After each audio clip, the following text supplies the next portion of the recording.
राधे राधे, जय श्री कृष्ण। भक्तों, आज तक आपने पिछली वीडियो में मैंने गणेश के जन्म संबंधी अनुपम वृत्तांत तथा परम पराक्रम से विभूषित उनका दिव्य चरित्र भी सुना दिया था। उसके बाद कौन सी घटना घटी उसे जानने के लिए वीडियो को लास्ट तक जरूर सुनिएगा और इससे आपको धर्म लाभ होगा। इससे आपको गणेश जी के संबंधी जानकारी भी प्राप्त होगी।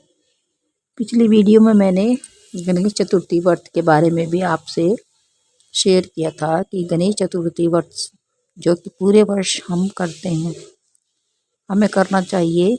उससे गणेश जी जल्दी प्रसन्न होते हैं और हमारी मनोकामना भी पूर्ण करते हैं। अब आगे की कथा इस प्रकार है। एक समय शिव और पार्वती अपने पुत्रों का लालन पालन कर रहे थे। वे दोनों बालक स्वामी कार्तिक और गणेश का पूरे चित्त से सदा माता पिता की परिचर्या करते थे, उनका लालन पालन करते थे। इसके बाद माता पिता का स्नेह गणेश पर शुक्ल पक्ष के चंद्रमा की भांति दिन प्रतिदिन बढ़ता ही गया। एक समय शिव और पार्वती दोनों प्रेम पूर्वक एकांत में बैठकर ये विचार करने लगे कि हमारे दोनों पुत्र विवाह के योग्य हो गए हैं। अब इन दोनों का शुभ विवाह कैसे संपन्न हो। हमें तो जैसे सदानंद प्यारा है, कार्तिकेय प्यारा है, वैसे गणेश जी भी प्यारा है। ऐसी चिंता में पड़कर वे दोनों लीलावश आनंदमग्न हो गए। माता पिता के विचार को जानकर उन दोनों पुत्रों के मन में भी विवाह की इच्छा जाग उठी। वे दोनों पहले मैं विवाह करूंगा, इस प्रकार आपस में विवाद करने लगे। तब जगत के अधीश्वर वे दोनों दंपत्ति पुत्रों की बात सुनकर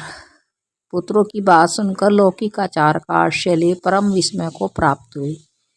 कुछ समय बाद उन्होंने अपने दोनों पुत्रों को बुलाया और उन्हें इस प्रकार कहा, हम लोगों ने पहले से ही एक ऐसा नियम बना रखा है कि जो तुम दोनों के लिए सुखदायक होगा। तुम लोग प्रेम पूर्वक उस नियम को सुनो। प्यारे बच्चों, हमें तो तुम दोनों पुत्र समान ही प्यारे हो। किसी पर विशेष प्रेम हो ऐसी बात नहीं है। हमने तुम लोगों के विवाह के लिए एक ऐसी शर्त बनाई है जो दोनों के लिए कल्याणकारी होगी। वह शर्त यह है कि जो सारी पृथ्वी की परिक्रमा करके पहले लौट आएगा उसी का शुभ विवाह पहले किया जाएगा।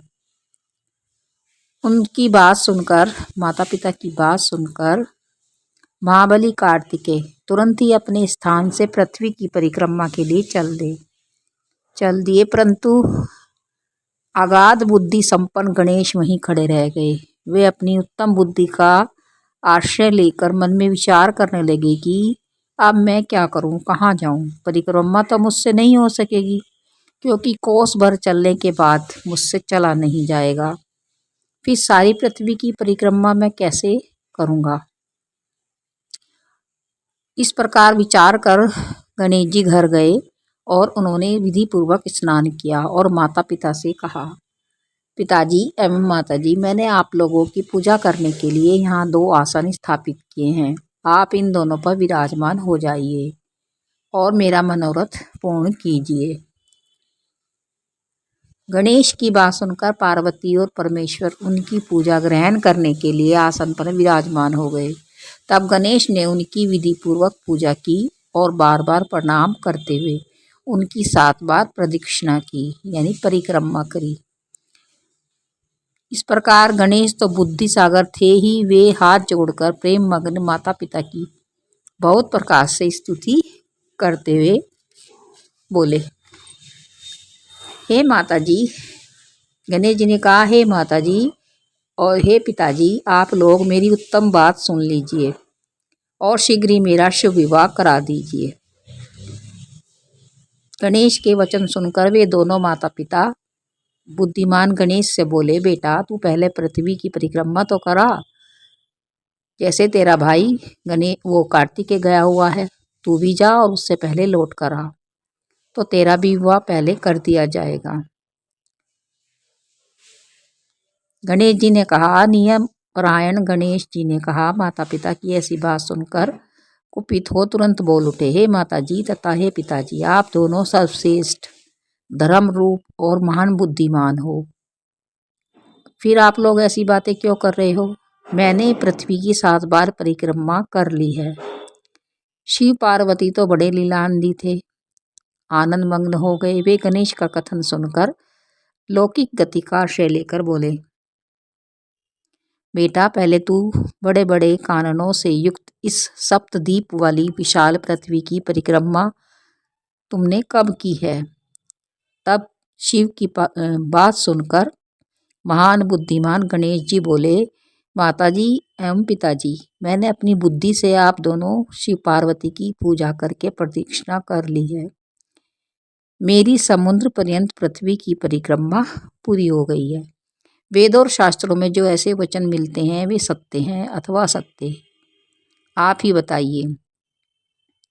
जो पुत्र माता पिता की पूजा करके उनकी प्रदक्षिणा करता है उसे पृथ्वी परिक्रमा जनित फल सुलभ हो जाता है।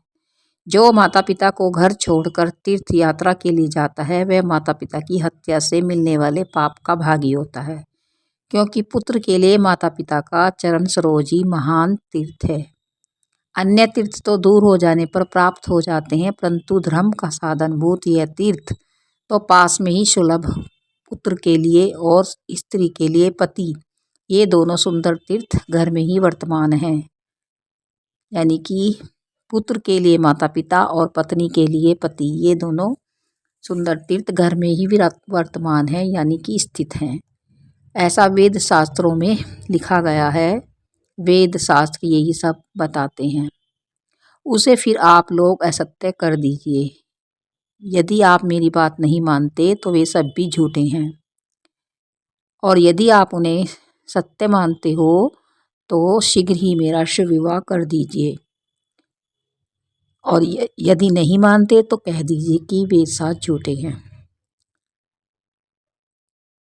तब बुद्धिमानों में श्रेष्ठ, उत्तम बुद्धि से संपन्न तथा महान ज्ञानी वे पार्वती नंदन गणेश इतना कहकर चुप हो गए। उधर शिव और पार्वती गणेश के वचन सुनकर बहुत आश्चर्यचकित हुए। इसके बाद अद्भुत बुद्धि वाले अपने पुत्र गणेश की प्रशंसा करते हुए बोले,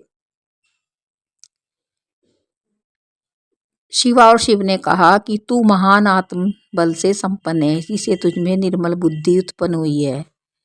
तूने जो बात कही वह बिल्कुल सत्य है। दुख का अवसर आने पर जिसकी बुद्धि विशिष्ट हो जाती है उसके दुख अपने आप ही नष्ट हो जाते हैं, जैसे सूर्य के उदय होते ही अंधकार। जिसके पास बुद्धि है वही बलवान है। तूने जो बात की है वह दूसरा कोई नहीं कर सकता। हमने तेरी बात मान ली है, अब हम इसके विपरीत कार्य नहीं करेंगे।